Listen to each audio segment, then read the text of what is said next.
Good morning, everyone. That was good on the first go.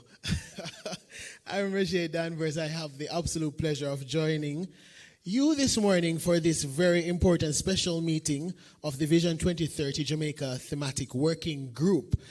Before we move into our program, I invite Mrs. Samantha Wilmot Wilby to lead us in prayer. Please stand at your table.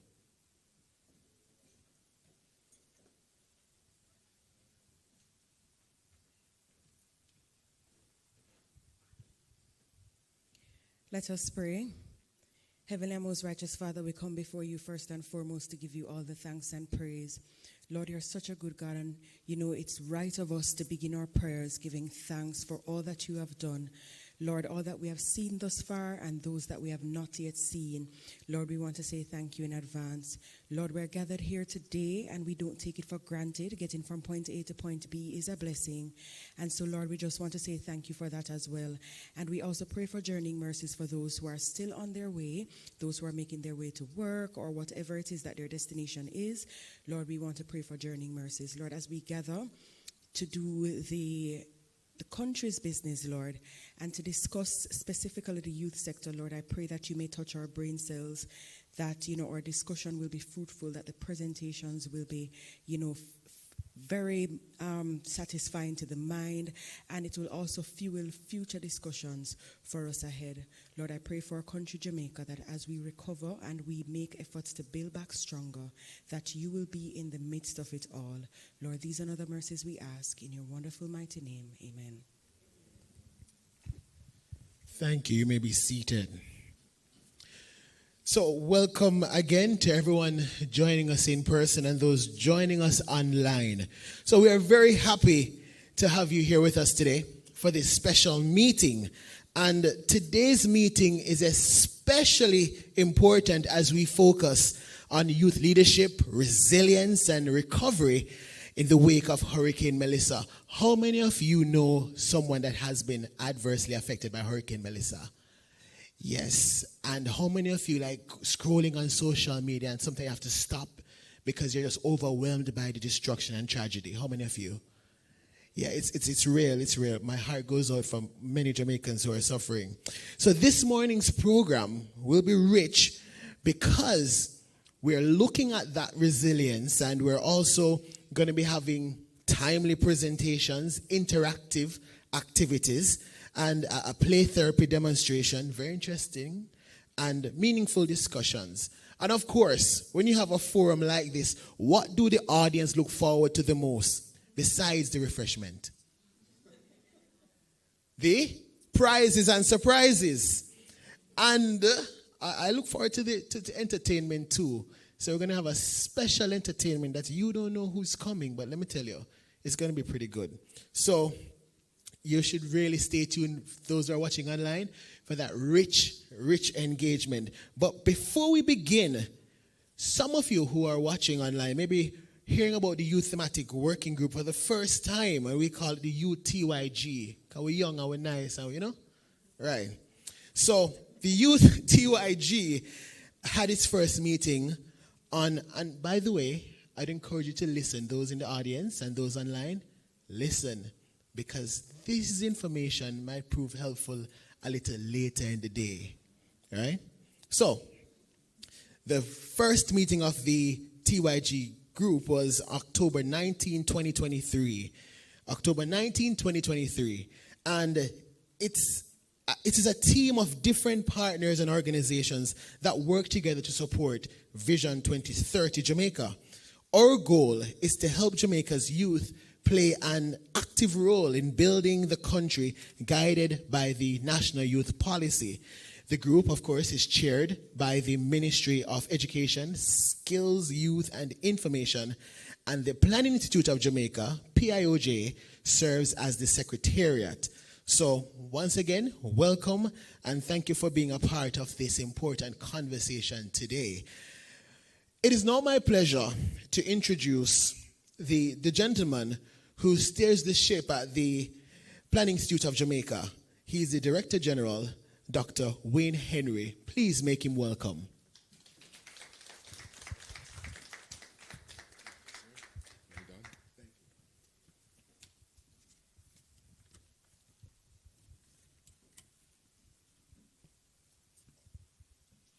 Mr. Rajay Danvers, our Master of Ceremony for today.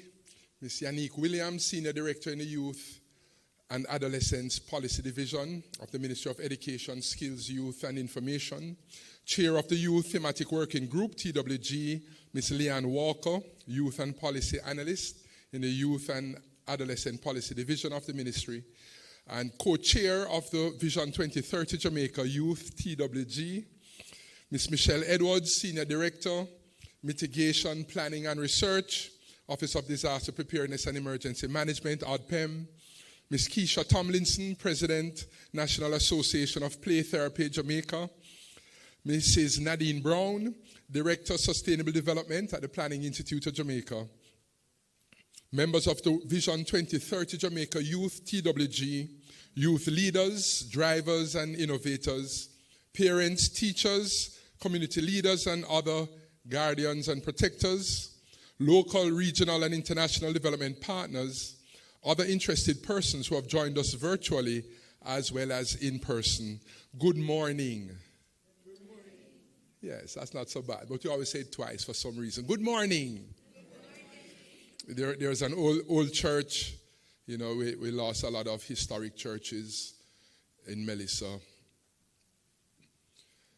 There was an old church in a village that had one of these bells, you know, the church bell, that hadn't been rung in a long time. And a young man came and said, "Father, can I ring the bell?" And the priest said, "Well, it hasn't been rung in a long time, but if you want to try." And so the young man climbed up the bell tower and ran with his face and hit the bell, and the bell, bong, just began to ring. Bong, bong, went again. And everybody came out. What? The bell is ringing? Excitement, crowd gathering. And the young man went a third time, missed the bell and fell off the tower. And he was all right, you know, but paramedics came to tend to him. And one of the paramedics says, "You know, Father, do you know this young man?" And the priest says, "Well, to be honest, I don't know his name, but his face rings a bell." Let me say it's my pleasure to greet you on behalf of the Planning Institute of Jamaica, PIOJ, and to express gratitude for your attendance at this special meeting of the Youth TWG. I look forward to a productive session which will bring encouragement and facilitate information sharing. The Youth Thematic Working Group brings together key stakeholders who represent the interests and perspectives of the youth, ensuring their participation in national development planning, implementation, and accountability processes. The TWG acts as a vital link between national and community-level action, promoting fair, just, and equitable alignment and development that engages and benefits all Jamaicans, both locally and in the diaspora. Today we are here to celebrate the role of youth in shaping Jamaica's future, under the theme, Resilience, United in Service, Together Youth Can. This theme is especially fitting in the wake of Hurricane Melissa. Jamaica continues to confront significant challenges: the growing impacts of climate change, more intense hurricanes, shocks to our communities, pressures on our most vulnerable groups. Yet even in the face of these realities, we are shaping a future grounded not in fear, but in resilience, innovation, and unity. As outlined in Vision 2030 Jamaica National Development Plan, resilience is not just a buzzword. It is a national strategy for survival and sustainable prosperity. Jamaica cannot afford to remain in what the plan describes as vicious spirals of disaster losses and mounting recovery costs. Instead, we must move decisively into vicious spirals or virtuous spirals of preparedness, mitigation, and effective response. You, our youth, are essential to leading and sustaining this shift. Building resilience is not only about major infrastructure or national policies. It begins with knowledge, innovation, and education. Vision 2030 Jamaica commits us to strengthening hazard risk reduction education at every stage of the learning journey, from early childhood through secondary and tertiary studies and into advanced research. This means equipping you with the skills, tools, and awareness needed to guide your communities in times of crisis and to champion sustainable development. The plan also reminds us that resilience must reach everyone, especially the poor and most vulnerable. Our collective efforts through the Youth TWG and other youth-focused organizations and groups are therefore essential. You are close to the ground. You see the gaps, the risks, and the opportunities. You are the bridge that connects policy to real lives. Your projects, your advocacy, your example help strengthen the protective net for the communities that need it most. Across Jamaica, youth leadership continues to demonstrate what united in service truly means. Whether you are online driving digital campaigns or on the ground supporting hurricane recovery or relief, organizing community groups or developing innovative tech solutions, young people consistently show up. You remind us that resilience is not just about bouncing back. It is about bouncing forward, smarter, stronger, and more connected. As we begin today's meeting, I encourage you, both in this room and online, to keep three things in mind. One, your voice matters in national development. Two, your ideas hold power to influence real policies and programs. And three, your unity makes resilience possible because no single individual or group can do this alone. At the PIOJ, we remain committed to creating the spaces, physical and virtual, that allow young people to lead. Your energy, creativity, and courage are essential to Jamaica's development agenda. As we work towards achieving our long-term national development goals and sustaining our development gains, bridging gaps through 2030 and beyond, one thing is clear. You make Jamaica the place of choice to live, work, raise families, and do business. We must build the future we want with you and not for you. I invite you to share openly, collaborate boldly, and think beyond limitations. Let us continue building a Jamaica where resilience is a culture, service is a way of life, and youth leadership is a national strength. Life is going to rough us up. As my father and those predecessors would have said, life is not a bed of roses. If you want good, your nose, am I in the right place? In Jamaica we say, if you want good, your nose have to run. And life is going to throw us some things that we never saw coming in most of the cases. Life can be rough. And if you're going to achieve anything of moment, we have to learn the ability of resilience, the ability to get back up, the ability to press on in spite of challenge. Even when your feelings get hurt and you're gravely disappointed, we have to continue to press. Look at somebody beside you and say, press on. Come on, tell them, persevere. And a concern we have among even generations coming is sometimes we give up too easily. You can be on the brink, on the cusp of breakthrough. And because your strength gives out, because hope fades, you want to pack up your marbles and quit. But if we are going to achieve anything great, and that defines us as a Jamaican people, spirit of resilience, we have to learn to get up and continue to go forward. Resilience, united in service, together youth can. God bless you all.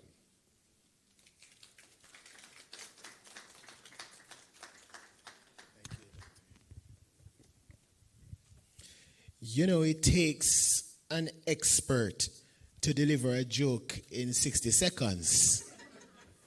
I was listening and that feeling that you get to say, let's see where this is going.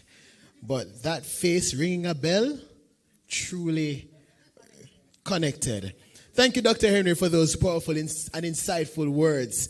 Through your remarks, we are reminded about the importance of partnership, resilience, and youth leadership as we bounce forward. As we what? Bounce forward. So at this time, we have a special announcement, right? So please join me in welcoming Ms. Leanne Walker, the policy analyst from the Ministry of Education, Skills, Youth and Information, and the chair of the Vision 2030 Jamaica Youth Thematic Working Group. Make her feel welcome. I would cheer, you know.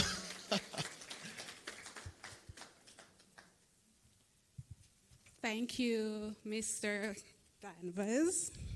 I will be observing the protocol that has already been beautifully laid out by Dr. Henry. So, all protocols observed. Good morning, everyone. I am sure that we are wondering what is the special announcement today. I think some of our members may have an idea of what the announcement may be, but just to, I guess, get it out of the way. At the last meeting, we announced that our last co-chair, actually departed the group because he is a recipient of the Chevening Scholarship. So he's away studying in England, he's doing a master's in engineering. So the announcement is for our new co-chair. I just want to say that it went through the regular protocol and it was confirmed by the Permanent Secretary's Office of the Ministry of Education, Skills, Youth and Information, and it was also confirmed by the Planning Institute of Jamaica. So let's just get into it. I'm not going to say the co-chair's name until the last minute. So based on the bio, you may have an idea of who the co-chair is because that person actually sits among us, right? So let me go into it. Our new co-chair is a visionary Jamaican leader, widely recognized for his passion, dedication, and transformative impact on youth and communities nationwide. He holds a bachelor degree, a Bachelor of Science in Public Policy and Management, with a minor in Management Studies from the University of the West Indies, providing him with a strong foundation in leadership, policy, and organizational development. He currently serves as a procurement specialist within the government of Jamaica, where he champions transparency, accountability, and efficiency in public procurement, ensuring that national resources are managed strategically to benefit all Jamaicans. Beyond his professional achievements, he is a driving force for youth empowerment and community development. As the founder and executive director of Aspirar Jamaica, he has created programs that have positively touched over 13,000 individuals across 5 parishes, fostering leadership, resilience, and civic engagement among young people. And based on that response, I can tell that someone already knows who the co-chair is, right?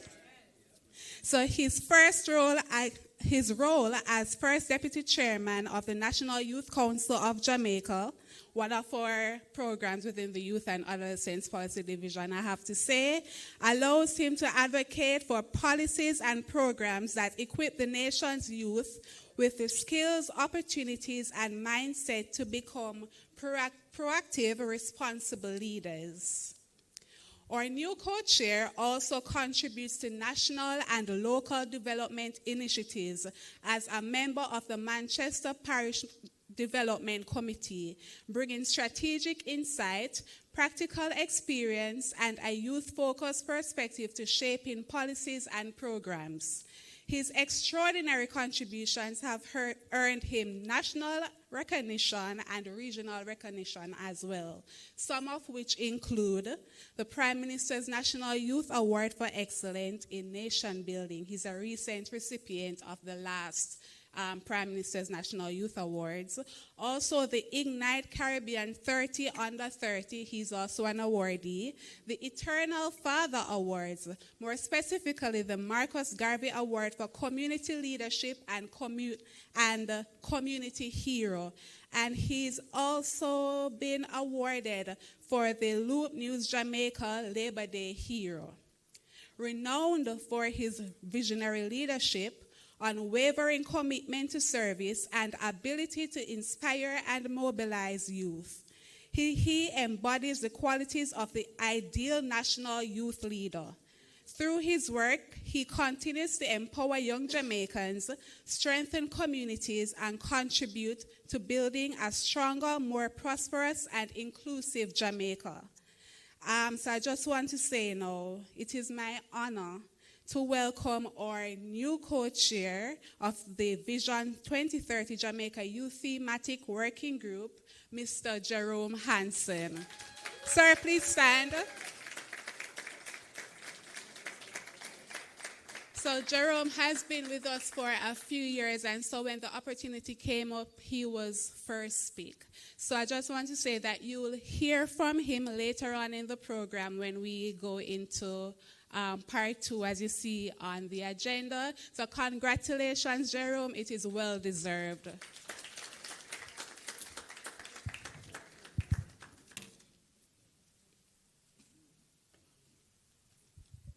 Thank you, Leanne. Isn't she pretty in pink? Yeah, man, I thought we had to tell her collectively, yeah? Announcements are normally short, but when you have a bio like that, it takes a few deep breaths, eh? I see Jerome over there is just cringing. Who cringe when they hear the bio being read? Everybody. It's like that listening to your voice note. All right. So now for an icebreaker to get us more energized and productive, yeah? I want to jump into our first giveaway question/activity. So, Youth TWG members, you cannot participate. You're not eligible to answer. That's like almost all of the room, not true? All right. So whether you've joined us online or in person, you're not TWG members, right?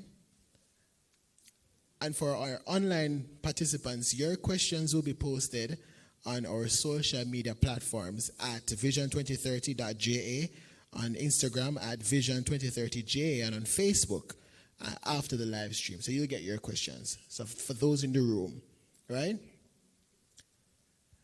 And it's by Dr. Henry. Please, you are going to be the arbitrator because I would imagine a lot of people will be listening. So just look out. So stand up and look out for the hand that goes first. So you can throw. All right, here we go. When did the TWG have its first meeting? All right.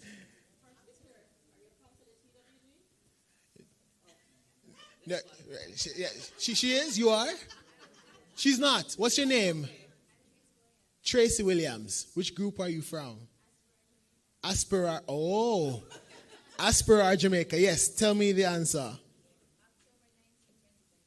October 19, 2023. Round of applause. Wonderful. You'll be getting, there's somebody famous who says, you get a car, you get a car.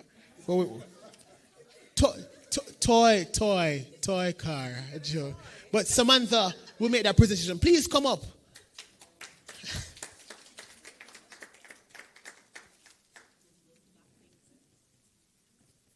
When I was speaking earlier, I saw her, jotting down, because she's like, I have to leave with something. Congratulations. A round of applause for her again. Yes. If I'm like you, I'd pay attention to what I'm saying so that you can walk away with something in your hand. Not true? Right. So we're going to move into our first presentation this morning. Strengthening Jamaica's youth sector, updates, actions, and post-Hurricane Melissa recovery efforts. This will be presented by the Ministry of Education, Skills, Youth, and Information. I want to point out that this lovely individual, her name is Miss Unique Williams. She's the Senior Director of the Youth and Adolescents Policy Division, and incredibly passionate about youth. She has been a youth all her life, and I think she'll continue to be a youth all her life. Make her welcome, please, Miss Unique Williams.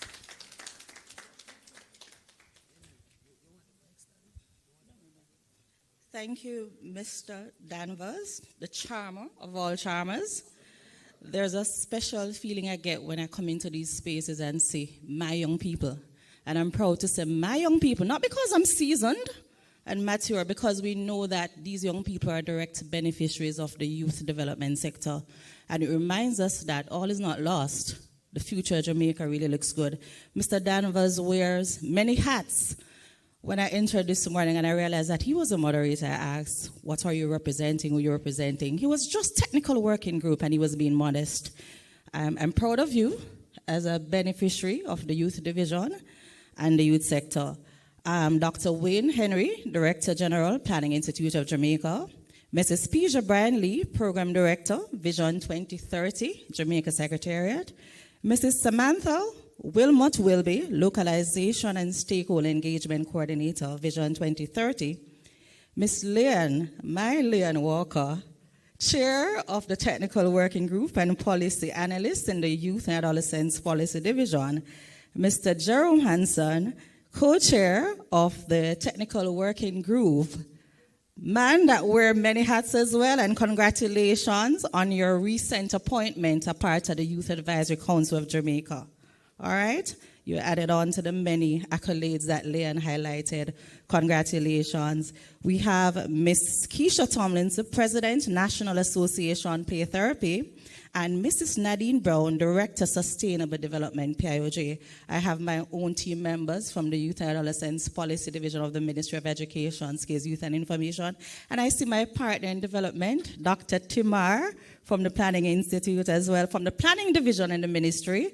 We have our other staff members from the PIOJ, our youth stakeholders, friends of youth development. Good morning. As you're aware, I think by now we can say that Youth Month in Jamaica is a staple. Is it? We all know about Youth Month, right? All right. So in November, of course, we celebrated Youth Month, but in a different modality. In our usual fashion, we started our intense planning as early as maybe August, September. We had our lovely proposed ideas. We had a calendar full of activities. Young people like the excitement, they love the business.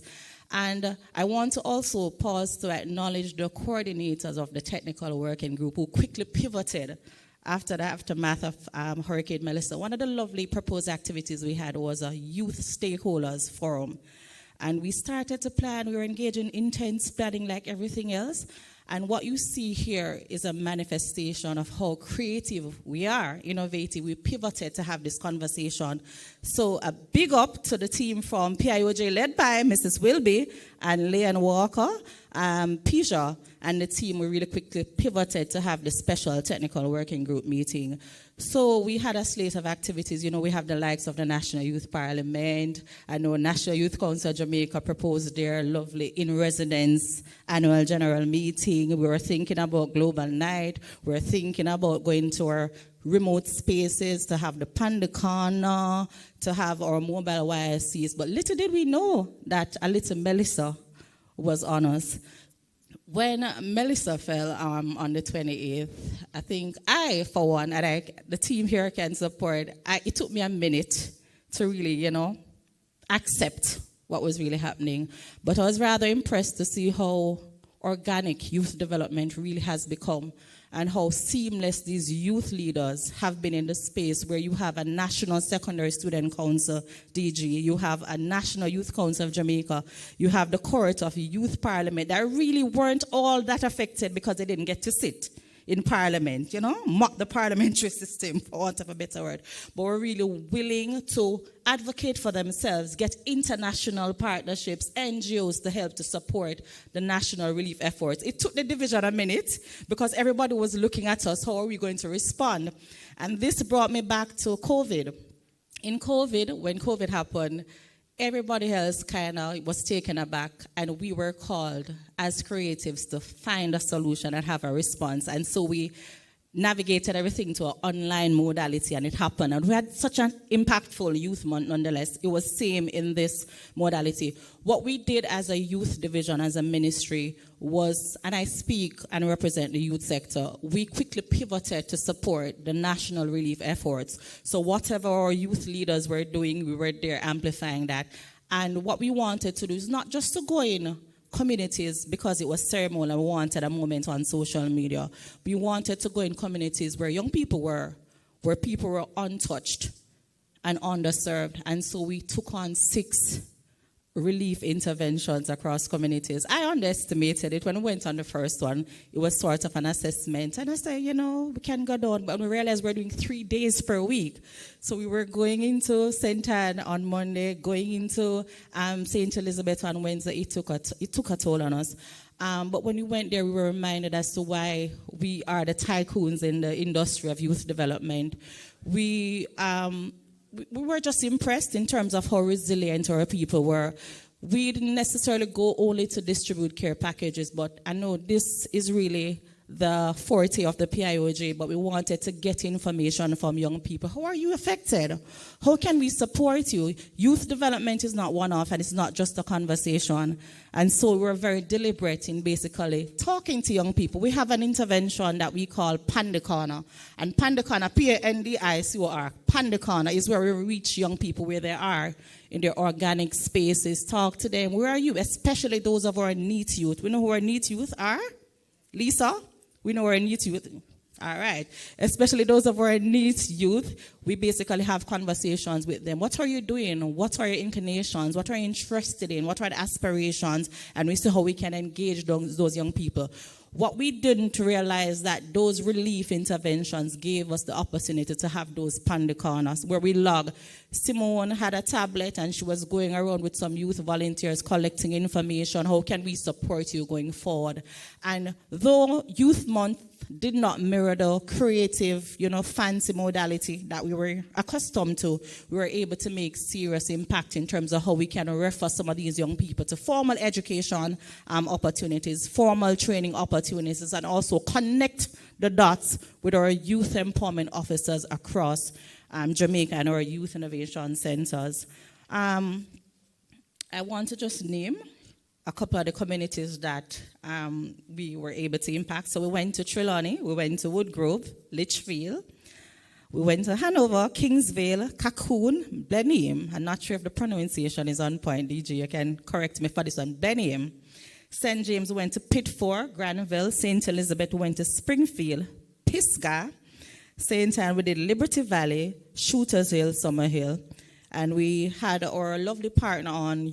The Heart and Estate Trust is a constant support and partner to our youth development initiatives, particularly Prime Minister's Youth Awards of Excellence and the National Youth Month. And so they led the initiative, particularly in Westmoreland, with their young people distributing care packages. The division, with support from the National Youth Month Committee, distributed over 1,000 care packages. We look about with Talawa, we begged how we could, we bought what we couldn't beg, and went into these communities and distributed over 1,000 care packages. Of course, the activities, as I mentioned before, looked differently, but we managed to have 2 in-person activities. We wanted church, we call it a faith-based celebration, is very big on our agenda. Usually we start our youth month with church, but we didn't get to start our youth month with church, so we ended in Manchester with church. I love the Thanksgiving that we had on Sunday. We had our young people there from our youth council, from our newly appointed members from the YACJ, the Jamaica Prefecture Body, Jamaica Union of Tertiary Students, and we came out and we worshiped because we're here in Kingston, and we always have to remember Kingston is not Jamaica. And it looks somewhat normal for us until we get an idea, going to the western end of the island, central, the 6 affected parishes, and you realize that the realities are different. So we have much to give God thanks for. High on the agenda for Youth Month, Leon would have mentioned it, I alluded to it earlier, we were able to announce and appoint our new Youth Advisory Council of Jamaica, and this is the 5th cohort of the Youth Advisory Council of Jamaica. Is a 20-member council that facilitates continuous engagement of young people in youth development policy and programming actions of government. The YSCJ, you know, the ministry, it's funny, we're a ministry of acronyms. And sometimes we have to remember we're not presenting for ourselves. So the YSCJ, Youth Advisory Council, is one structure geared towards the fulfillment of Goal 6 of the CARICOM Youth Development Goals and prior to Area 4 of the National Youth Policy, which seeks to ensure and enhance youth participation in all levels of decision-making, program implementation, and oversight. The YSCJ officially met with our minister, Senator Dr. the Honorable Morris Dixon, last week, and were promptly welcomed to another Youth Advisory Council member newly appointed, Ms. Christina Williams. Were promptly integrated in their roles and were assigned to research in various policy areas that demanded their expertise and critical thinking advancing the ministry's youth development journal. One of the Youth Advisory Council's objectives is to integrate the needs of young people into government's policies and integrating strategies through youth mainstreaming. The Ministry of Education, Skills, Youth and Information through the Youth Division continues to provide these and similar platforms for youth to maximize their fullest potential. The Youth and Adolescents Policy Division supports the youth sector by developing and implementing national policies, managing empowerment programs, and operating youth innovation centers island-wide. The YAPD focuses on 6 core areas for youth development based on the National Youth Policy 2017 to 2030. Policy and planning, program implementation, youth empowerment and participation, skills and capacity building. The YAPD collaborates with other organizations such as the Heart and Estate Trust, as I would have mentioned before, to expand training opportunities for particularly unattached and underserved communities. The successful implementation of Jamaica's national youth policy relies on coordinating efforts with multiple stakeholders. The YAPD collaborates with government agencies, the private sector, NGOs, communities, and international partners to ensure comprehensive support for young people. The YAPD enables positive youth development through policy initiatives, programming, and participation, partnering with stakeholders to ensure inclusiveness in education, employment, and well-being. This work directly contributes to achieving the SDGs by empowering young people with the skills and opportunities needed to participate in and lead national development. The Youth Division continues to be a training ground for young people. We continue to create a safe space for young people where they can access the tools they need to be well-adjusted, positive role models, and exceptional leaders, unlocking their untapped and maximum potential. As youth development continues to evolve, our youth development practitioners are also learning and unlearning and are influenced and inspired by the invaluable insights that our young people have to offer. We consistently adjust and adapt to their diverse needs, though through positive youth development lens. I believe firmly that Jamaica has a great model for youth development. You believe that? And has many best practices and remarkable approaches for informing the global youth development space. Let us continue, to our youth leaders, let us continue to be unstoppable, remarkable, and resilient as a people as we collectively build Jamaica. And the theme for Youth Month, has originally conceptualized, would have been Youth Can. But we went back, and because we're creatives, we're innovative, we wanted to see how we could support a national relief trust. And so we added on Youth Can Rebuild Jamaica. And that is a campaign that we'll be carrying, and the messaging that we'll be carrying throughout the entire 25, 26, and up to 2030, because it's really a call to action to remind our young people that they're architects of change and development. Continue to support youth development. It's looking good for Jamaica. Continue to show up and be consistent. Have a lovely day.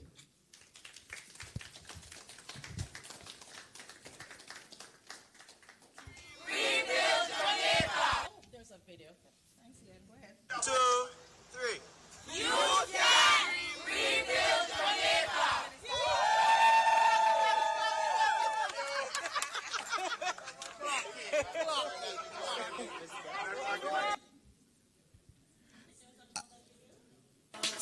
We shall rise. and spread our wings once again. We shall rise again. With the help from our brothers and our friends. We shall rise again. We've done it before, now we can do it once again. We shall rise again. Take a bit of help from our family and friends. A moment of change and now it's fading. The warning is sent, no reason why. We gather our strength and we are not willing. Pull together now. To do what it takes to save some lives. Oh no, no. Tragedy came and really gave us. Wow, that was pretty good, pretty good. You know what was interesting from Unique Williams' presentation? You know, she said the ministry is really the tycoons in youth development. Isn't that interesting? And isn't it also interesting that the ministry demonstrated in COVID and in Melissa's response its ability to pivot? And most of us who lead in organizations and serve can attest to that opportunity that you have, that you are shifted in a direction to change course, to pivot. And it's pretty good that we have that ability as a people to respond to challenges that comes our way. Now, a pretty interesting part of today's session, we're looking at healing through play. Healing through play. And it's guided activities for children, youth, and families coping with post-hurricane trauma. And this is going to be presented by Ms. Keisha Tomlinson, who is the president of the National Association of Play Therapy Jamaica. You know about that group? You know about that place? All right, so show of hands. Well, show me a pen. To participate, you need a pen. So hold up your pen. And for those who are online, if you're at your desk, if you're in a living room, if you're in a kitchen, go get a pen. And you have a paper, right? Y'all got papers. Christina, you have your pen and paper? Good. I'm picking on you because Yanni did earlier. Right. So I see the secretariat ensuring that folks get some pens and some paper. Great. So, Miss Tomlinson, the floor is yours.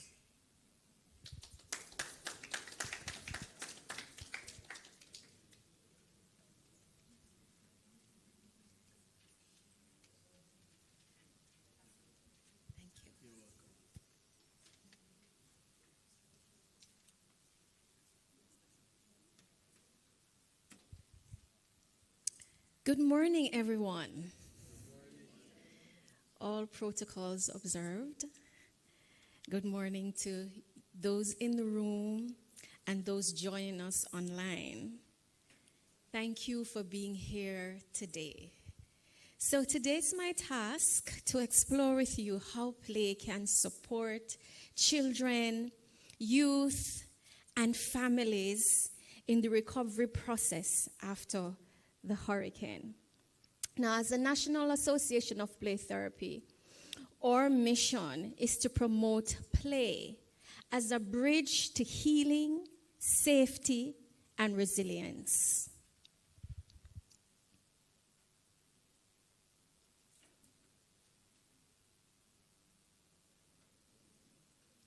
Now, I want to ask, when you think of play, what comes to mind? And I want you to reflect, and those who are online can type it in the chat. What was your favorite childhood game?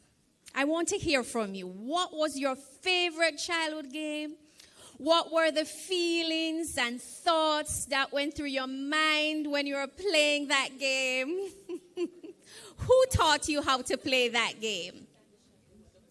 I'm hearing Dandy Shandy. Yes, I used to love that one. What was the feeling attached when you played Dandy Shandy? Let me hear some feelings. Happy. Yes. Anybody else? What was your favorite childhood game? Chinese skip. What was the feeling attached? when you think of Chinese skip? Joy and more joy. Thank you. Anyone else? 1, 2, 3, red light.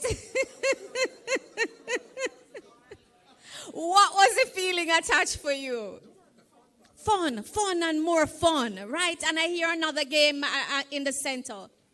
Stocky. I remember Stocky. What was the feeling attached for Stocky? Fun, right? When we think about games, we think about joy, we think about fun, we think about pure excitement. And as children, you don't even want to stop. You forget that you're hungry. You're not hungry when you're playing. You are free, right? And you are having great fun. So it was, games are like the happy place for a child.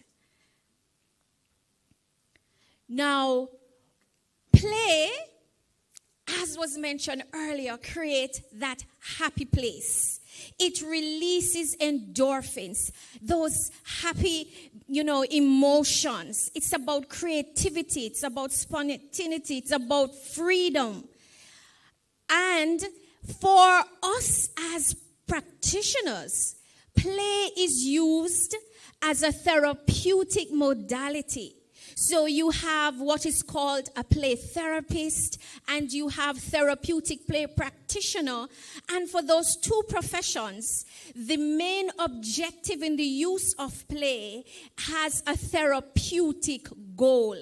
And it is used to help persons, or in particular children, who are struggling, who might have emotional issues, who might have mental health issues, and even for special needs, those who are autistic, and those who might be having ADHD.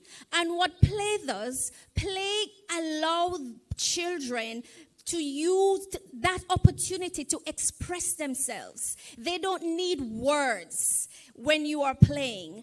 And so therefore it helps them. It's their language. Play is a language of children, and toys are like to them, that medium that they can communicate is toys become their words. So they'll select particular toys to use in the therapeutic space that speaks for them.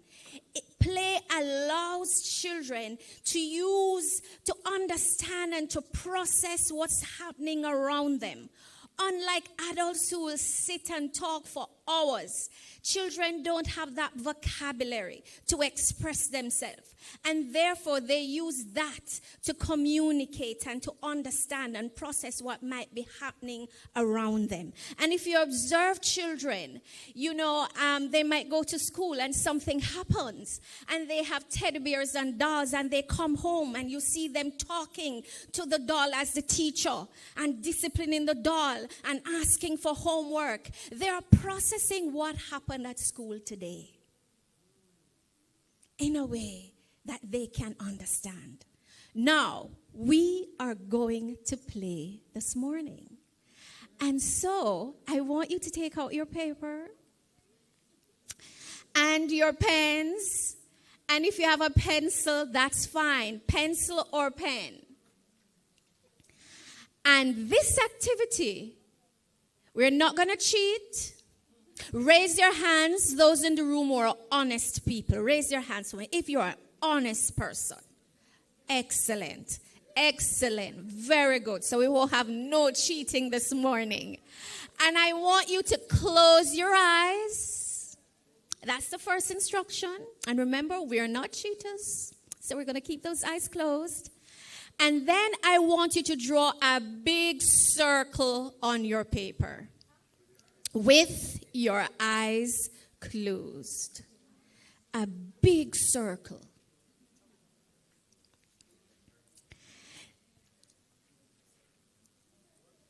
Then I want you to add the eyes. Keep your eyes closed. We're not cheating now.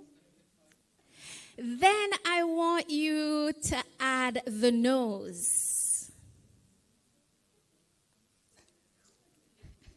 And then we're going to add the mouth.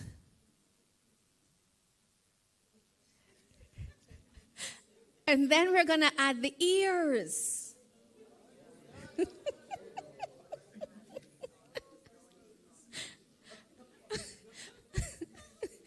Then we're going to add a hat on the, on the head.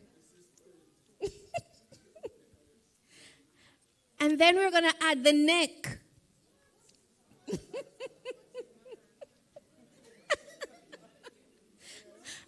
And then we're going to add a scarf around the neck.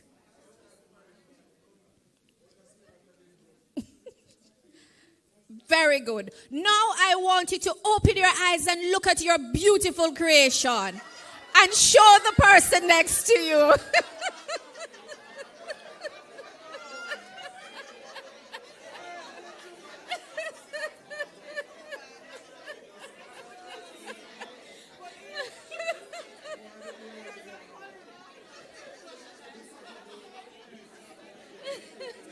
How did we do? I hear lots of laughter, but how?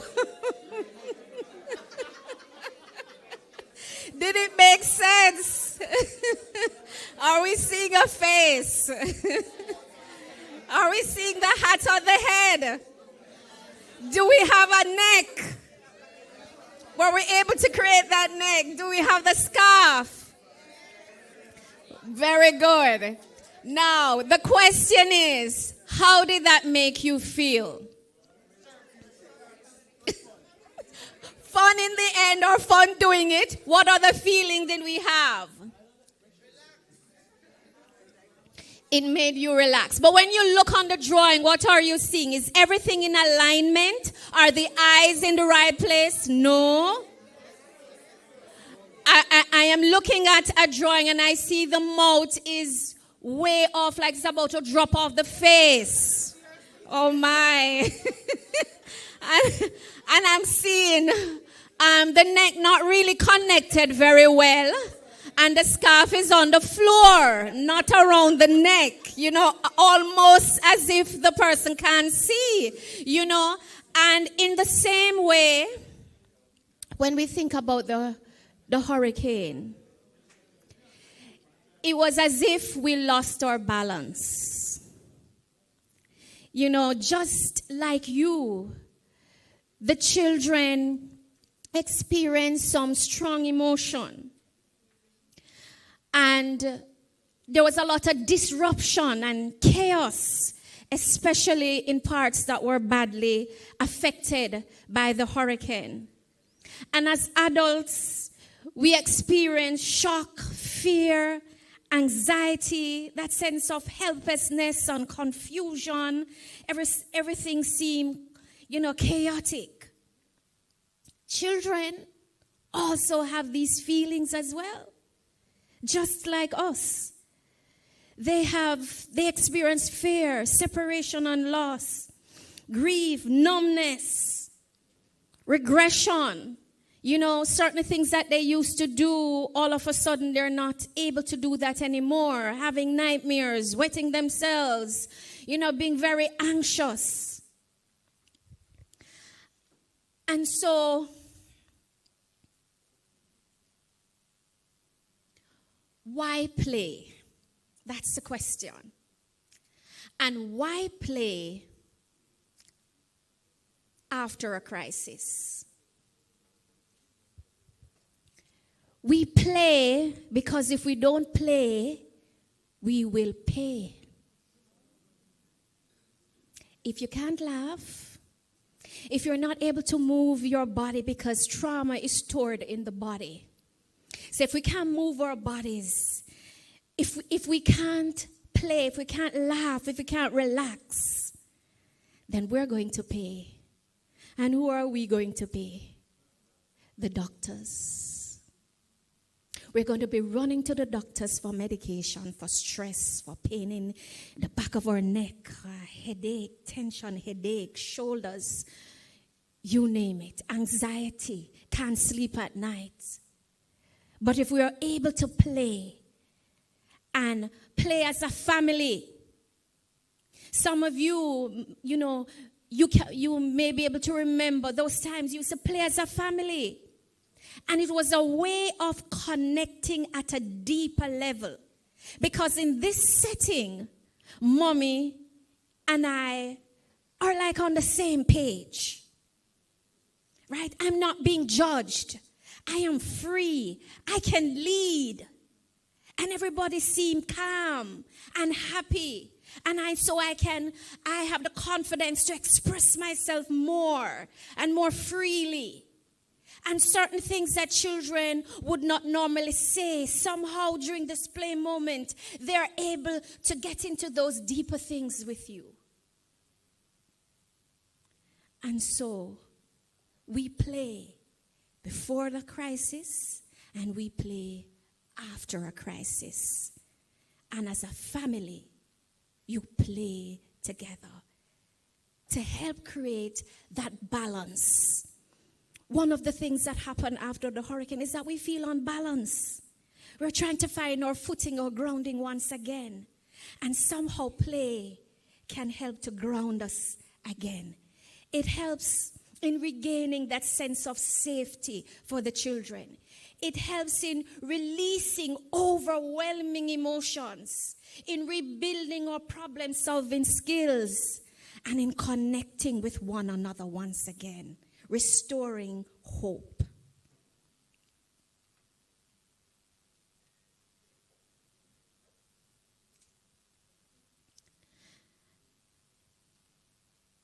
Now, there are three things that we must bear in mind as we work with children, especially during this time.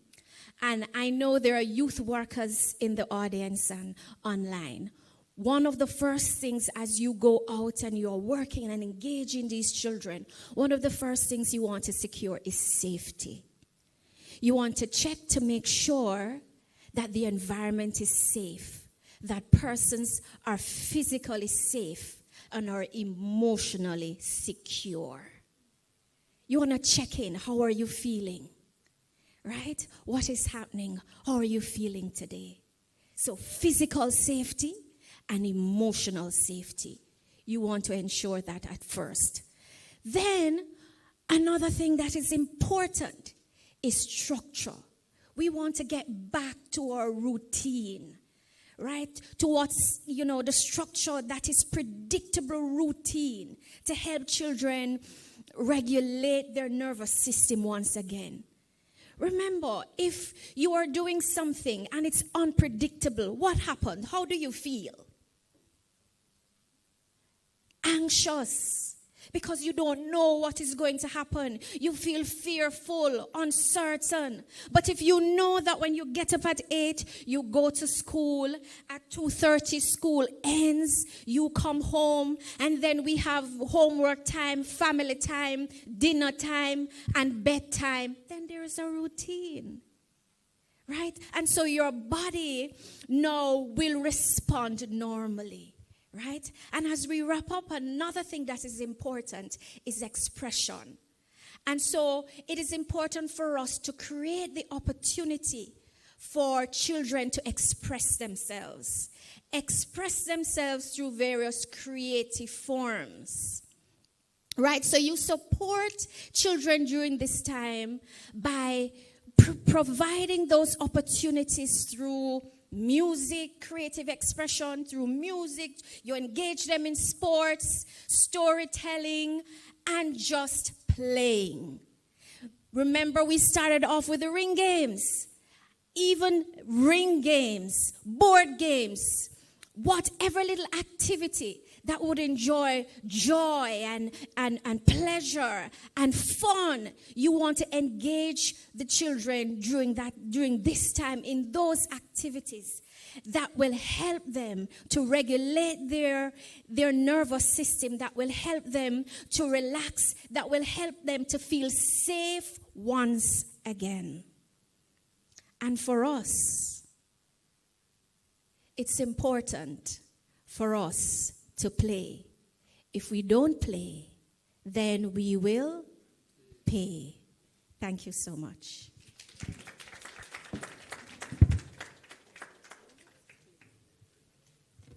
If you don't play, what will you do? Yes, I don't mind getting paid to play. I wouldn't mind that. I would sign up for that any day, anytime. Wasn't it an interesting activity? Yes. Most of you should be proud of your artwork. Don't be ashamed of it, you know. Take a picture, post it on your stories, and say, this is my finest work yet. All right, for those who are online. I'm very curious about what yours look like. If you're bold enough, upload it and tag. Yeah, you might get a prize. They might invite you to come down to PIOJ to pick up something. You know, but you have to show us proof that you closed your eyes, you know. So you have to work on that part.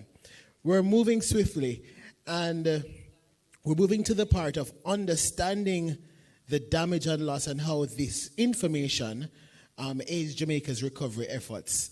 The person who will be presenting that is Mrs. Nadine Brown. She is the Director of the Sustainable Development, the Director of Sustainable Development in the Planning Institute of Jamaica. Yes, so please make her welcome. And I hope you have a game for us too, you know. I'm joking. Good morning, everyone. All protocol observed. Good morning to everyone who is joining us online. One thing Keisha didn't say about playing is that sometimes you get some scars. I still have Dandy Shandy scar right up here. So, anyway, this morning I'll be speaking to you a little bit about measuring the effects and the impact of disasters and how the PIOJ fits into that particular process. Okay. All right, so many of you are familiar with headlines like the ones you're seeing on your screen.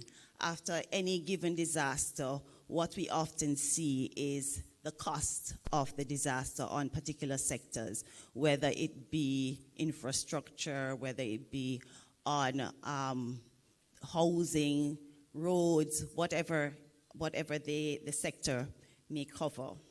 And you may often ask what drives these figures, who comes up with these figures, and why do we need to know the cost of the effects of a particular disaster? Well, this presentation will try to answer some of those questions. We'll look a little bit at our vulnerability as a country, what disasters have in common, the role of the PIOJ in the disaster risk management framework, and what post-disaster impact assessments look like. And we'll just touch a little bit on youth considerations in the disaster impact assessment process. Some quick facts about our vulnerability, which most of you would know already. We are vulnerable to a number of natural and climate-related hazards. Now, while we are vulnerable to other types of hazards, man-made hazards as well, I'm going to focus the conversation more on the hazards that we're most familiar with. So we are familiar with earthquakes, floods, landslides, storms, hurricanes, and slow onset events like droughts and sea level rise. Jamaica has been described as being climate sensitive, and our own Prof. Michael Taylor described that as when our economies and the daily ordering of life of the people and the natural systems are extremely responsive to variations in climate on whatever time scale they occur.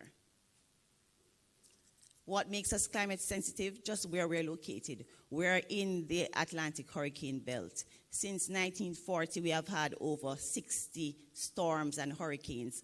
Over 16 of them have been major hurricanes over Category 3. We have a small landmass and topography which influence where we settle. So we have over 60% of our population living within 5 kilometers of the coastline. Our key economic sectors like tourism, agriculture, they're heavily dependent on favorable climatic conditions, and there's low adaptive capacity in these sectors. The droughts that we experience almost on an annual basis is a reminder that we are heavily dependent on rainfall as the main source of replenishing our water resources.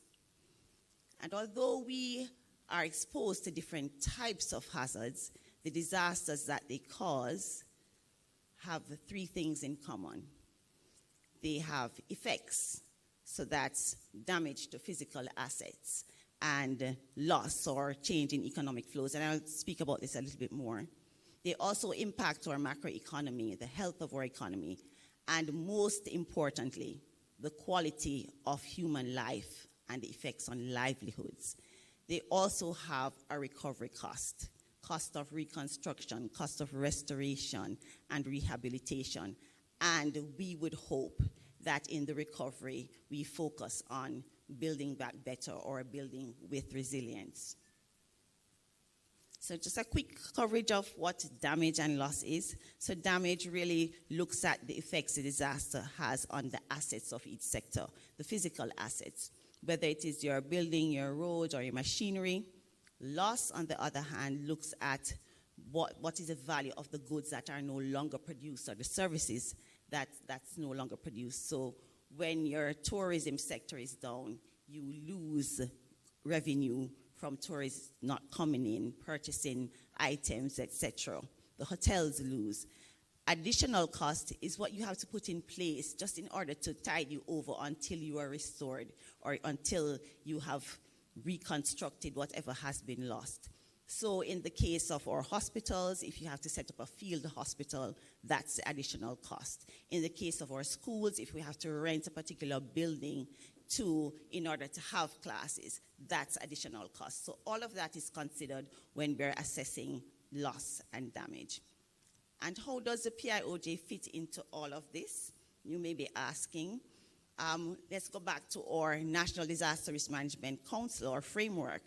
The framework consists of, it's led by our Prime Minister, who is the chairman of the National Disaster Risk Management Council, and it is coordinated by the Director General of the ODPM. And the council has 7 committees which support all its activities. And the committees are shown there, and how the PIOJ fits in is that it chairs the Recovery Planning Committee. So our Director General is the chairperson of the Recovery Planning Committee. And that committee basically ensures that adequate mechanisms are in place for effective recovery, rehabilitation, and reconstruction. And all of that is towards improving the lives and livelihoods of persons who were impacted by a particular event, improving the infrastructure, the environment, and also the capacities of the organizations involved in disaster risk management to ensure that they can withstand the future hazards, or they are equipped to handle future hazards. I'm going very quickly because I know we have 10 minutes. So where the PIOJ comes in is that we conduct post-disaster impact assessment. Now, we work very closely with the Office of Disaster Preparedness and Emergency Management. They conduct an initial damage assessment to just get a sense of what are the immediate needs and what is required for early recovery. And there's a handshake between the ODPM and the PIOJ. When they complete this initial damage assessment report, we take the baton and we prepare a more detailed damage and loss assessment report. And we have used 2 methodologies in the past: the damage and loss assessment methodology, or the post-disaster needs assessment methodology. And these are internationally recognized methodologies that were developed by the UN and the World Bank. For Hurricane Melissa, however, we'll be using the damage and loss assessment methodology. And because of the scale of the disaster, we'll be getting some support from the United Nations and the IDB. Now, normally, the report is prepared by the PIOJ with the support of a damage and loss assessment core team. Now, that core team is chaired by the PIOJ. It's placed on alert at the start of the hurricane season, but really it should be placed on alert at the start of the year because disasters can occur at any time.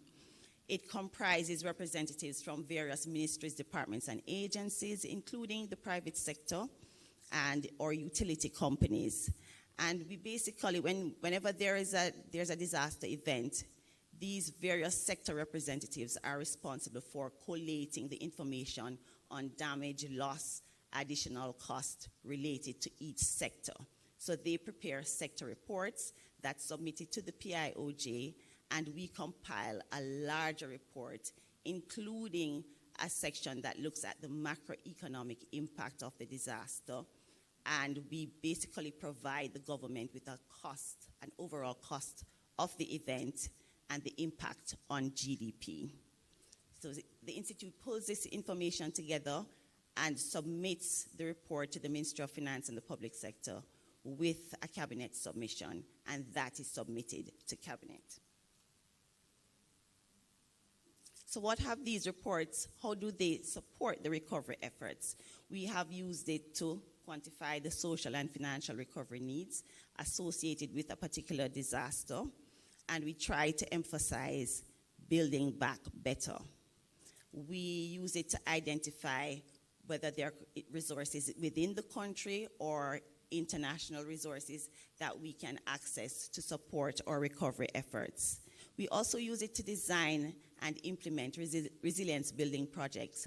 For example, out of the Hurricane Dean report, there was a Hurricane Dean Studies project which generated vulnerability assessments for 4 communities which were repeatedly impacted by hurricanes and storms. And these reports and maps, etc., were handed over to the municipal corporations for those particular parishes.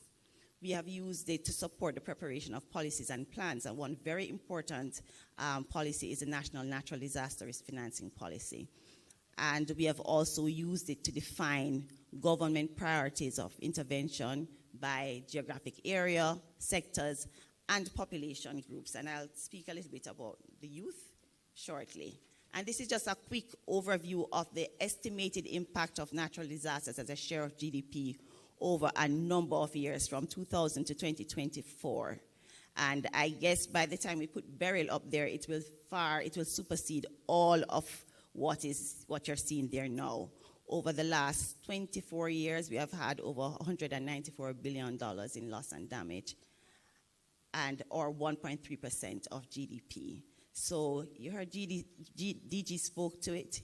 He said that we have to get out of this cycle of loss and damage and having to recover and using resources that are scarce, etc., to recover. We have to come out of this cycle and build back better. Okay, wrapping up. So youth, how do we consider youth in the entire process? Youth, we recognize in the process that youth are disproportionately impacted by disasters. There is disruption of schooling, and you heard Keisha speak to it earlier. There's heightened vulnerability to exploitation. And when we prepare our report, youth considerations are streamlined right throughout the report, whether it's when we're looking at schools, the damage to schools, interruption in the teaching learning process, and the employment and livelihoods, how disasters affect youth employment, health and protection, psychosocial impacts. You heard Keisha spoke about that earlier as well, and risk of exploitation or violence against youth. And we also see youth not only as victims of the disaster, but also as catalysts in helping restoration. So they can help with restoration and recovery planning, and so they're also considered in the recovery planning process in that way. So key takeaways, these assessments, the damage and loss assessments assist governments in estimating the extent of the disasters and the impact it has on the various sectors. And this is towards the development of an appropriate recovery strategy focused on building back better. It is also useful for tracking the cost of loss and damage over the years, just to see how much we have been spending, how much it has been costing the government, and also to inform the building of resilience building projects and programs. And also that youth are considered mainly through sectoral impacts, whether it is education or employment, and they are highlighted as a vulnerable group whose needs must be addressed in recovery planning. Thank you.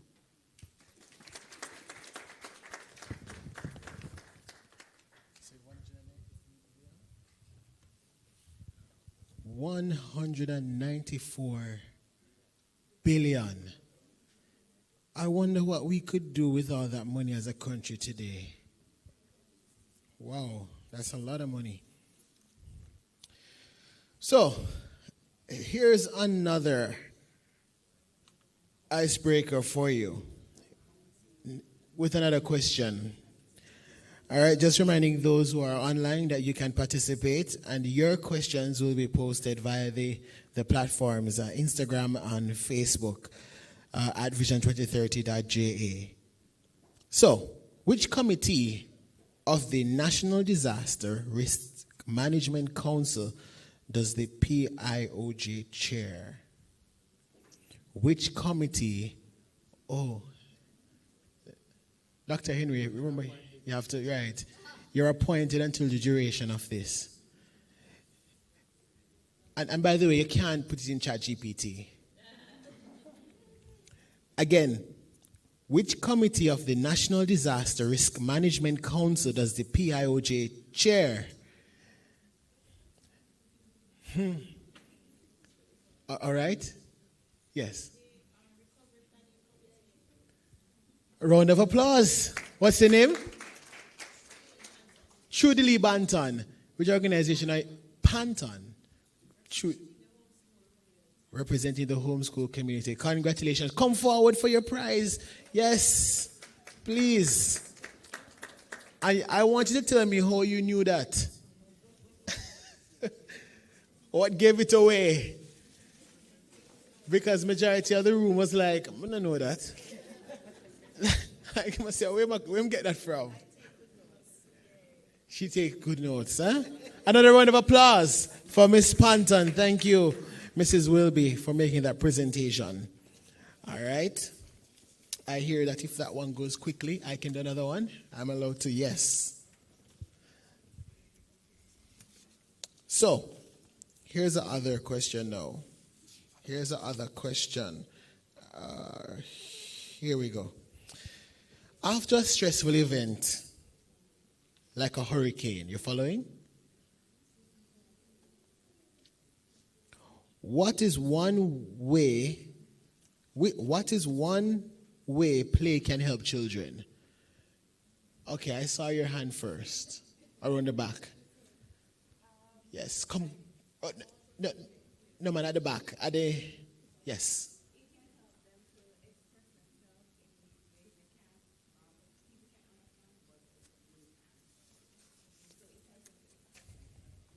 Judges, a round of applause. All right. What's your name? Samantha Johnson. From which organization? The ministry, the Peace Building Ministry. A round of applause. Samantha. Yes, we'll come to you with your prize. Good. We're moving. So, our next presentation comes from the Office of Disaster Preparedness and Emergency Management. Hurricane Melissa. We're zooming in on Hurricane Melissa. We're looking at the national impact and a youth-friendly guidance for recovery.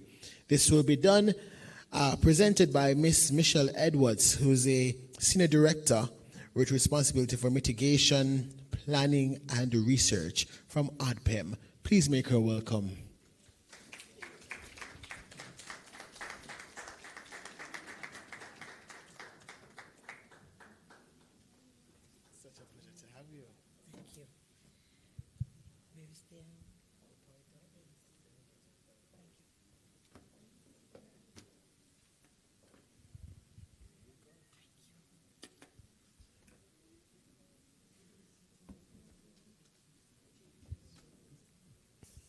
Okay, good. Is it still morning? Morning. Good morning, everyone. And it is so good to be here. I'm learning so much about the youth thematic aspects of the Vision 2030. And that is a very good thing. So, Hurricane Melissa. National impact and the role of Jamaica on youth in recovery and resilience. And I just wanted to just put these questions forward. Why youth leaders matter in disaster recovery? And three of the things that sort of crossed my mind, that youth account for a significant portion of Jamaica's population, and youth are tomorrow's leaders. The young people are first responders in their households and communities, and the youth-led innovation strengthens national resilience. So that is just a little opener. So we look at a little bit on the national picture for Hurricane Melissa. We look at the assessments that have been done, which is a critical part of the national disaster response process. And we look at some of the sectors that we work with, and then the role of youth in disaster management. So, as we all recall very vividly, Hurricane Melissa, traveling south of Jamaica, not too sure what she was trying to do, but eventually made a turn towards the western end of the country and causing significant impact to the western section of the island. So you heard a lot about damage and loss and costs. So I won't bother to go into that, but just to note that this hurricane affected us on the 28th of October, and it is the strongest storm that has affected us since 1988. Now, in terms of the overview of the national impact, Melissa has had far-reaching effects.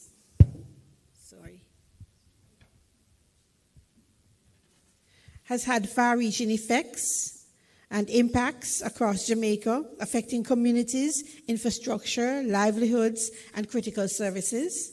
And while coordinated preparedness efforts reduce casualties, the storm caused widespread destruction and placed significant pressure on the national response and recovery system.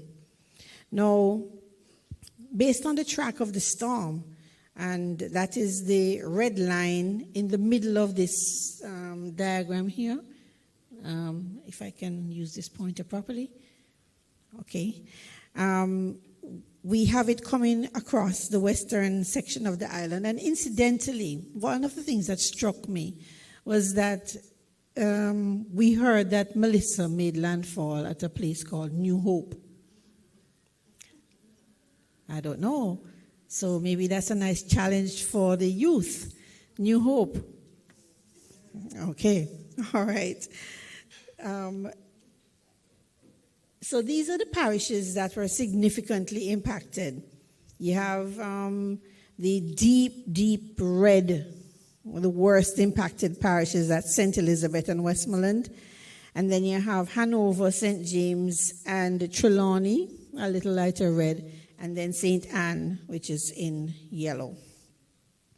And one of the ways that we classify damage, it's 4 levels of damage. We have a level 1, which is no damage at all.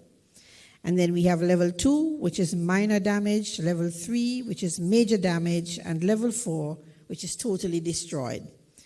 And this next image will give us a sort of idea of some of the damage impacts across the western section of the island. Those deep reds are the totally destroyed. This is an early version of a map that was done, And as we go along and we do the assessments, more data is collected. So most of the severely impacted parishes, and we call them the Big Five.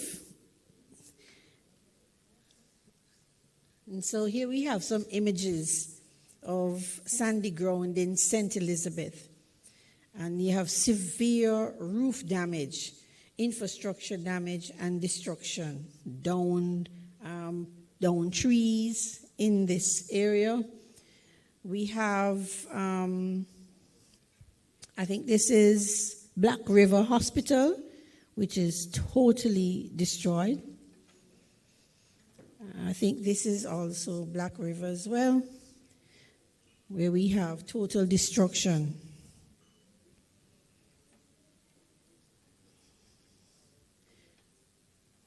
Okay, Black River.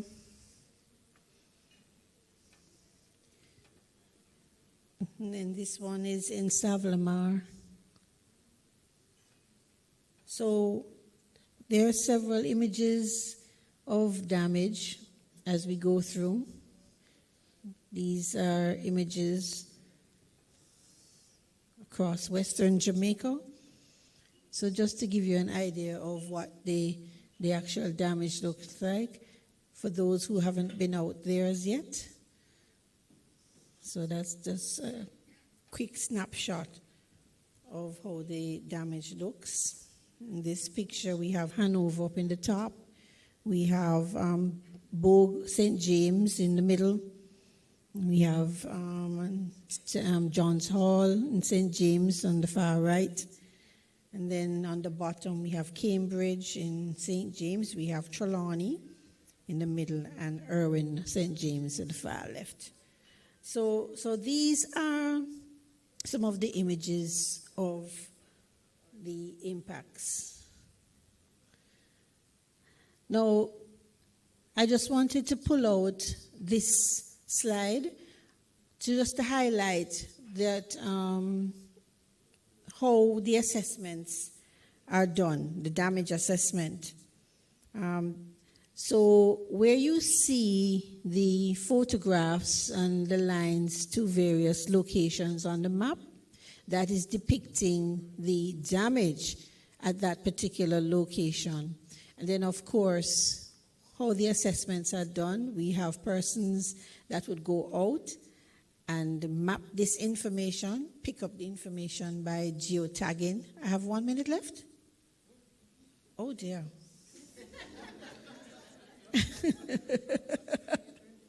Okay, see, I'm getting all involved in this thing. All right, so in terms of some of the challenges and the successes that we have had, some of the successes strengthened early warning and communication systems. Of course, before the hurricane, we had a lot of information that was coming out from the press briefings that the government was having, information that the RPM and the Met Office was providing, and so on. Then you have, of course, the broad use of SMS messages, and the providers were able to send messages to persons, their cell phones, so that we could have information. Some of the challenges now would be things like access. That slowed down us getting into a lot of the communities in the rural areas that were impacted. Some of the innovation that took place, we had drones, the use of drone mapping, the use of GIS and GPS damage assessment reporting, and the use of satellite imagery. And of course, this is a satellite. This is an example of how the satellite imagery was used, those areas that we see with the blues, flooded areas that were flooding. And so the satellite would pick up where the water was lodged and located in some of these areas. So that is satellite imagery.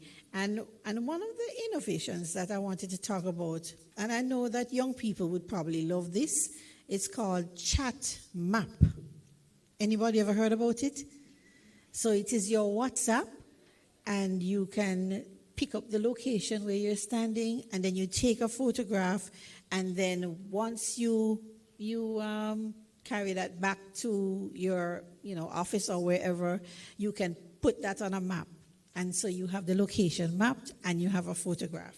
And that was innovation that was used in Melissa, where we called for the public to be empowered in using this technology, the chat map.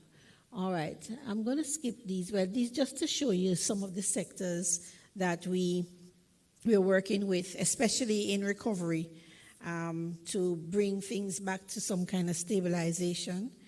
And I'm going to skip these.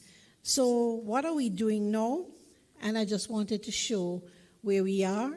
We are currently at 100 active shelters, still activated. We have approximately 869 affected population. We, of course, have 45 deaths, and of course 259 approximately 1,000 packages that have been delivered. Over 300 million in humanitarian, in meals delivered as well. And of course, the utilities, the restoration, and the damage assessment continues for the utility companies, and we hear that information daily. So I just wanted to just quickly get to what is it that youths can do to support disaster recovery. And one of the things that would be quite important is that youths can do things immediately after a disaster. So you can share information in your communities, you can assist your neighbors, you can assist vulnerable persons in the community.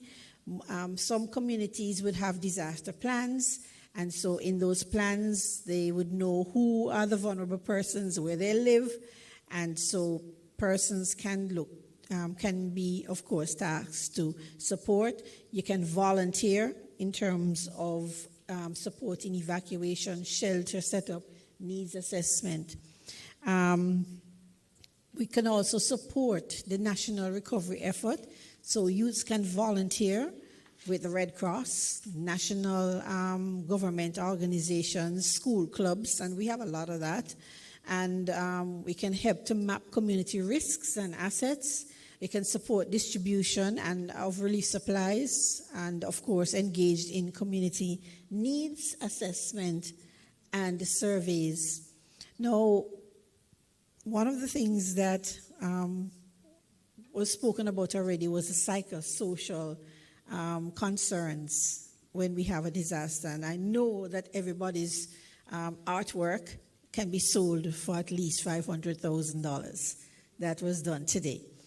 But notwithstanding, we must learn to recognize the signs of stress and anxiety and trauma among our peers, and of course create this space for youth, for children to be able to recover. And I liked the word routine. I think the presenter before spoke about routine, and routine is even good for adults. So, and we're seeing here some initiative by the Jamaica Constabulary Force, where they say JCF Cares, and this is an initiative where they're looking at helping our children, especially in those affected communities. So I just have 2 more slides. And so these are some long-term resilience building activities that youths and young people can participate in. Of course, you have the clubs, we have the Youth Ambassador Program, and ODPEM has a Youth Ambassador Program. So we need to see how we can look at the work that's being done under the Vision 2030 so that the Youth Ambassador can also be captured there. And I just wanted to speak about one groundbreaking event that took place in 2021, when Jamaica hosted the regional platform for disaster risk reduction, which is a conference, a big conference for the Americas, all of the Americas, that was held here in Jamaica. And in that conference, it is a conference that happens every 2 years. But for that year, the very first time, Jamaica included in the conference planning a youth forum for DRR. And that was a space where young people were able to articulate their issues on disaster management. And there was a whole day of presentations and initiatives that young people participated in. So in closing, youths are central to Jamaica's long-term development and resilience goals. And of course, our actions today will shape our Jamaica for tomorrow. So my encouragement for you is to stay informed, stay prepared, and stay engaged. And let us build a safer, stronger Jamaica together. Youth leadership is the engine of resilience. And I must congratulate you on your theme, Youth Can Rebuild Jamaica. Thank you.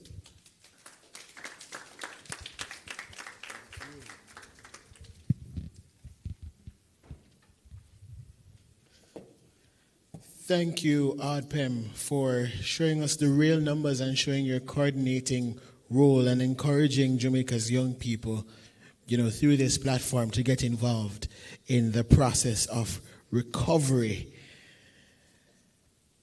It's now time for a special surprise, right? It's an entertainment segment. And now I want you to get ready a little bit. We're going to shift gears and we're going to move into a high energy performance. And here you'll see all the latest moves. But there's a caveat. The first segment, you'll be watching High Flames dance. But the second segment, I'm going to leave it until I get back. Ladies and gentlemen, make some noise for High Flames.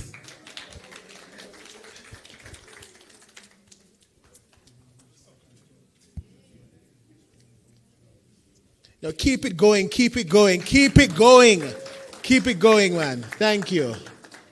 The music is queued up. Wait, so how many still take out on the phone?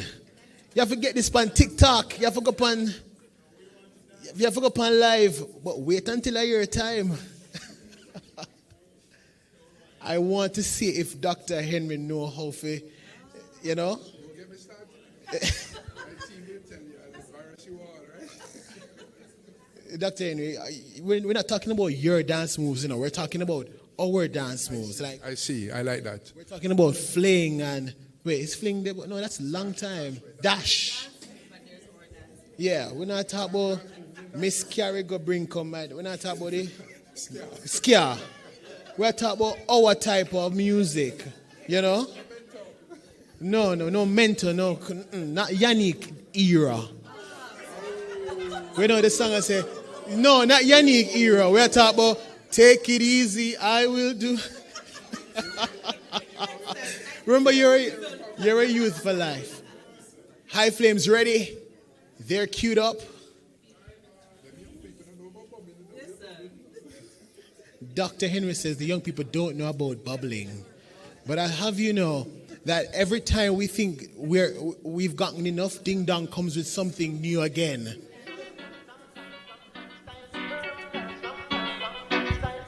I want flames, Hey, Agosa.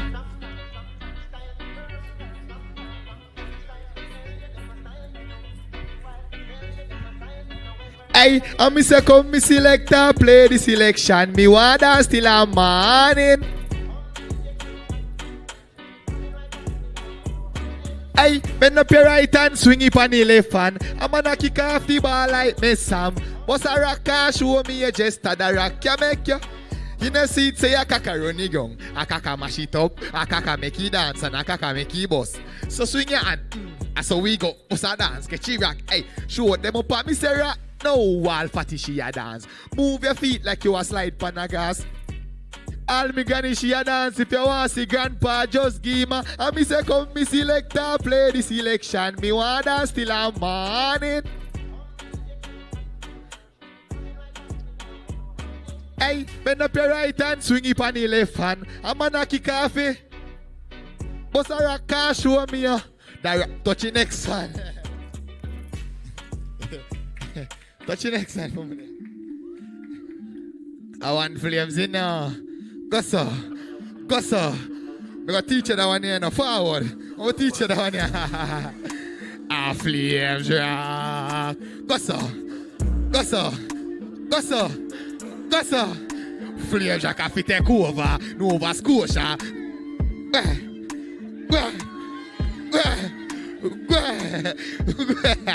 I say, baby, take a. Why? Pull it up there, pull it up. No, sir. Pull it up for me there. Hey, I got some. I want the flames in now. Hey, I got some. Hey, a flames rock. Oh, that. You're too bad. Flame Jack have to take over. Nova Scotia. Me bossy bunks. Everybody touch your shoulder. I to the left man I rock it like coaster. Full suit a close cologne at a phone. Let me take a next step. As she a move to the beat, catch your foot there. I'm in a tech chat. You ready headset. Me just a singing at the boat. I'm in a take no check. Go so. So catchy. Me still a dance. So catchy. Dance. Me still a dance. So catchy. Dance. Me still a dance. So catchy. A flame drag. Oh that. You're too bad. We get the next one, bro. We get the next one, bro. Promoted. Hey. You are now one of my elite employees. Hey, I'm say. Full of style, so me skiller than them. We a bring back a dance Macarena, but then all a over on the place. We not hear from them from when we a put in the work. That's why we a me a take it to them from Stokey. Now me kill the beat, come in a rookie. Still a slingshot smooth with it. We not crooked. Everybody do the dance, go so. Hey, and everybody do the dance. Brandon a mash up in a better. Catchy dance, baby dirt a winner. 1 Maca, 2 Maca, 3 Macarena. Hey, and everybody do the dance. Nico a mash up in a better. Catchy dance, car 50 a winner. 1 Maca, 2 Maca, 3 Macarena. Full of style, so me flow like river. Me full of Kyle and me do. Charge you really bunks a dance, you can't figure the word for put in, me name forget bigger. Young star man a public figure. Big bima a drive and never see that. You catch a flame jack, me do it and never see that. Do the dance, go so. Hey, and everybody do the dance. Brandon a mash up in a better. Catchy dance, baby dirt a winner. 1 Maca, 2 Maca, 3 Macarena. Hey, and everybody do the dance. DJ a mash up in a better. Catchy dance, car 50. I got introduce the high flames them too, no. Baby dirt there. Where baby dirt, watcha. Baby dirt. Baby dirt. Baby dirt. Baby dirt. Baby dirt. Baby dirt. This is 50. A 50. Watcha. A 50. Hey. A 50. Hey. A 50. Hey. A 50. Hey. A 50. Hey. A 50. Hey. This is wibble. Alright, watcha. Wibble. Wibble. Wibble. Wibble. Wibble.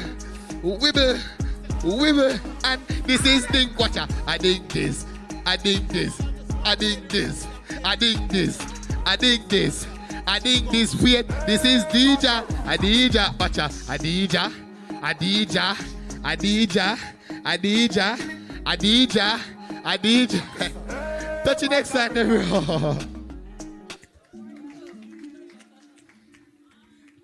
That player, man. Touch the next one. Next one. You have been promoted. Alright, look like the selector now, no more, I guess. The next one.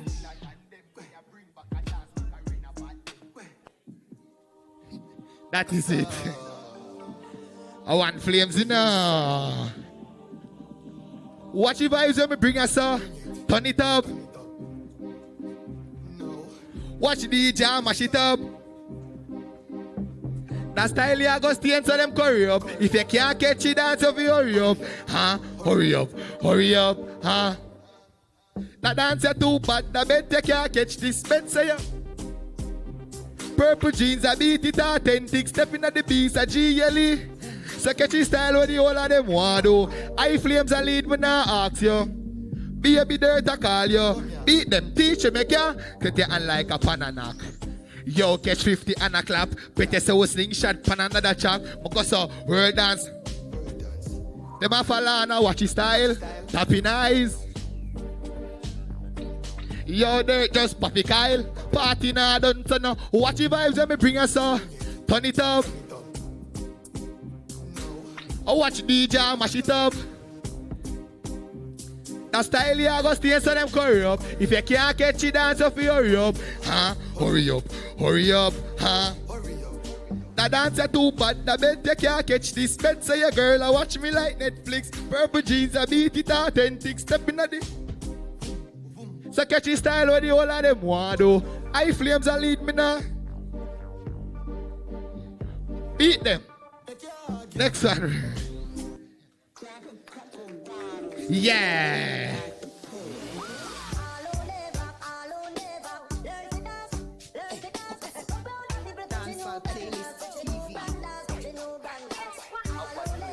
Catch it dance now. Baby dirt a dance though. Let me chew, make me punch them. Me still a scoop, catch a bounce there. Mash up the place so do in the like them water bump there. Looney Tune and no cartoon. New for the G teach you no better come a class. None of you can. Me a mouth and speak with me.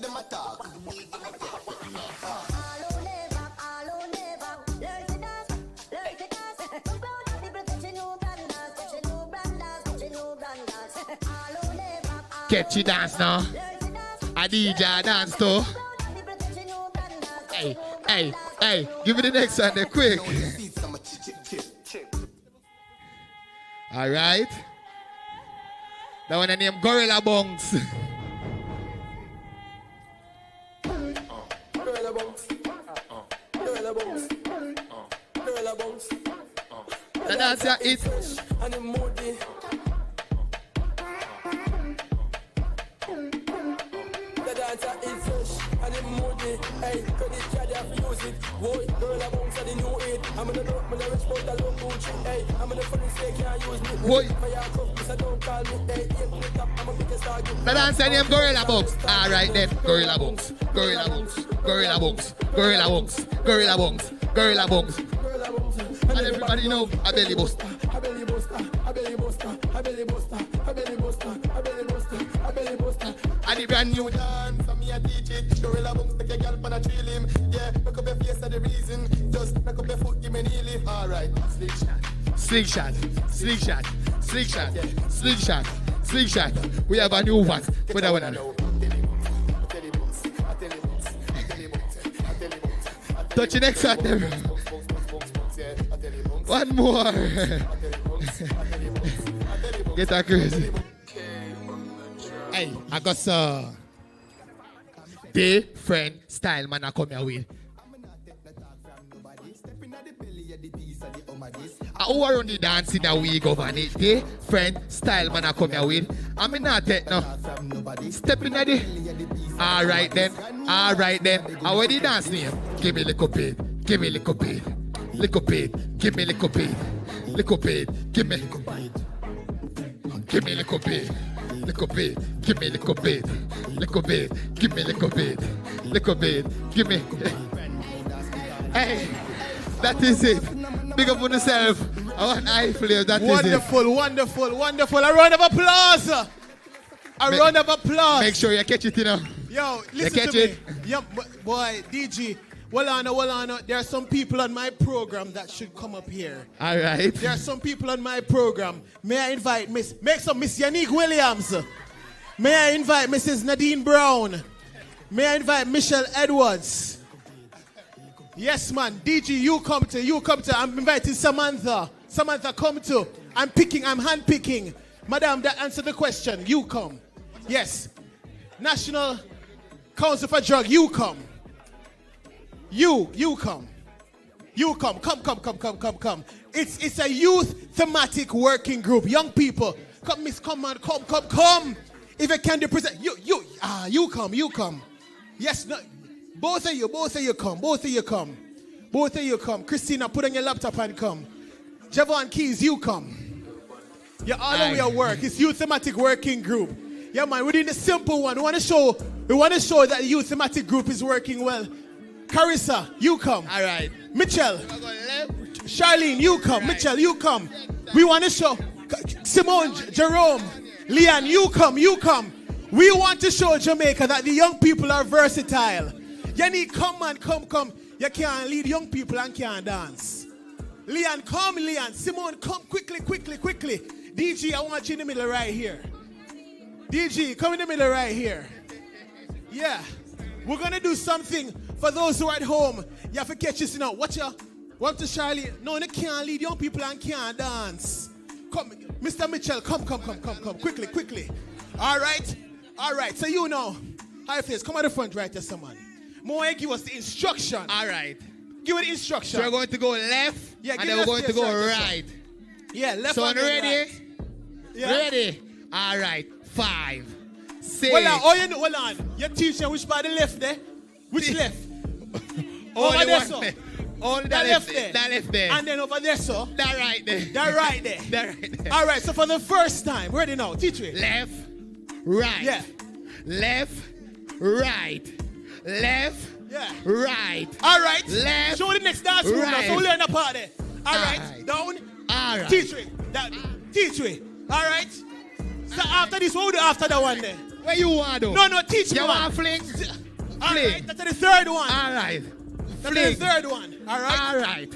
Fling. All right. So that's the 3 moves. You know, there's slingshot. And then slingshot. Yeah. 4 moves. Yeah. 4 moves. So it's a 4 move dance. Class, I get it?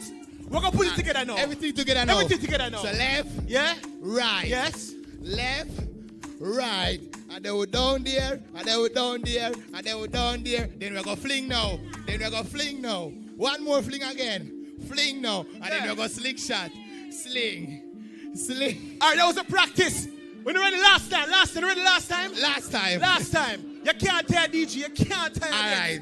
Ready now. Last time. Ready? All right. So 5, 6, 7, and. All right.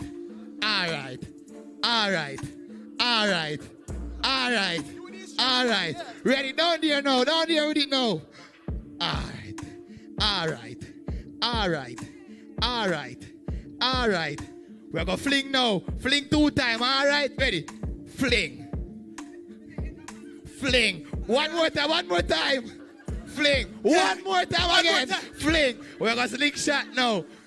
Sling. No man, I'll be a dancer there, so watch out. Yes. A round of applause, ladies and gentlemen. Thank you so very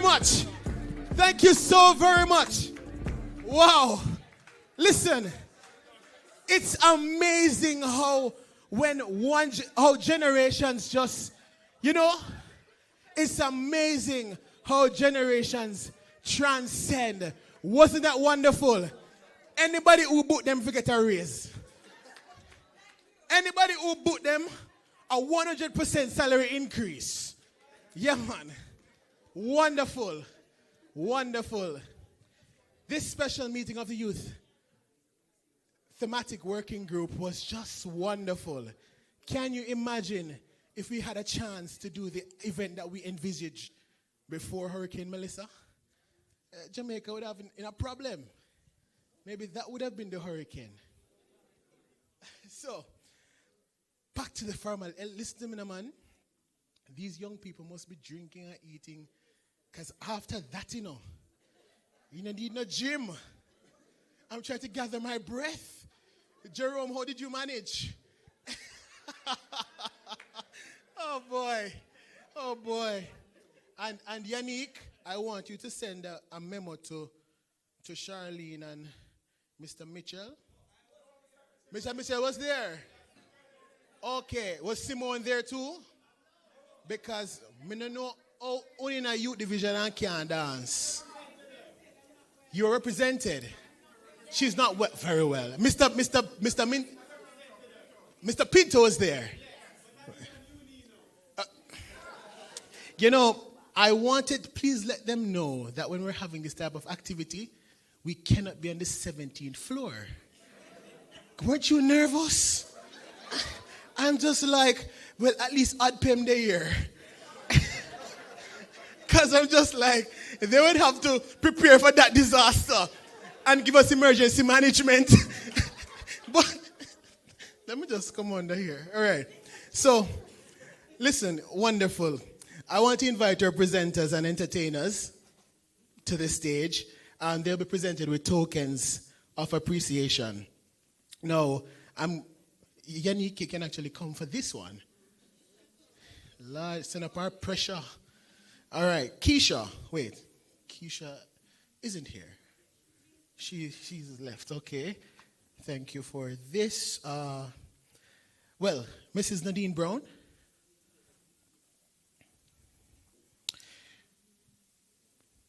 Give her a round of applause. She will be presented by Ms. Nichols, Research Officer, Vision 2030. Thank you so much for your presentation. I beg you, oh Lord. And Michelle Edwards. Did Michelle come up when we asked her to dance? She was here? Michelle, you have a special art of expanding 1 minute beyond measures. Listen to me. You are tremendous. I would love to learn that skill. Thank you so very much for your presentation from ODPEM. Michelle Edwards is the Senior Director in the Mitigation, Planning and Research Unit at ODPEM, Office of Disaster Preparedness and Emergency Management. Okay, inviting High Flames to come back for a presentation. Please. Don't you think this young man has a big, bright future?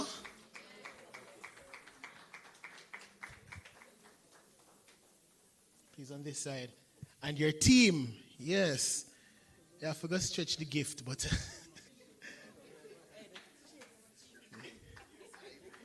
yes. Another round of applause for High Flames. Please, book them, book them. ODPEM, book them. Ministry of Youth, book them. Who is there? National, everybody, book them. As a matter of fact, gentlemen, I have management services if you don't. Right. I'm not seeing the other folks, but ladies and gentlemen, this brings an end of the open session of our program. We extend heartfelt thanks to all our presenters for their valuable insights and to everyone who contributed to this morning's discussions and activities. Special thanks to those who have joined us online. I hope that you participated wherever you were watching from. And of course, reminding you that we're going to be posting on our social media platforms questions for you to participate, for you to respond, for you to get your own opportunity of a prize. For those who are in person, you were tremendous in your support and engagement. A round of applause for you. So, until we meet again, I'm reminding you, well, we can all say together, our mission for Vision 2030 is to make Jamaica the place of choice, raise families, and do business. And as we look to the future as young people, I'm reminding you that youths are not for tomorrow. The youths are for today. And we're not called to be bystanders or observers of change as young people. We are called to be the agents of change. We are called to roll up our sleeves, to do the dirty work, to build the pretty Jamaica that we want for tomorrow. Thank you so much. God bless you. Walk good.